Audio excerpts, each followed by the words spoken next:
अब तो शादी हो गया है, अब हम लोग का हाथी का अंडा, गिरगिट का फना, ढोलिया साहब का अचार 50 ग्राम शराब मंगा दीजिए।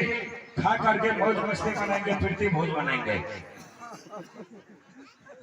अरे ठीक है जी महाराज, खुशी मनाते हैं। शादी होने के बाद हर इंसान खुशी हो जाते हैं। अरे शादी ना होने के बर्बादी हुआ वो तो समझ गया, शादी होने के बाद में आदमी बर्बाद भी हो सकता है। बढ़िया घर वाली लक्ष्मी पकड़ा के लिए ठीक है, आ कहीं भी पूजा पतर वाले निकल के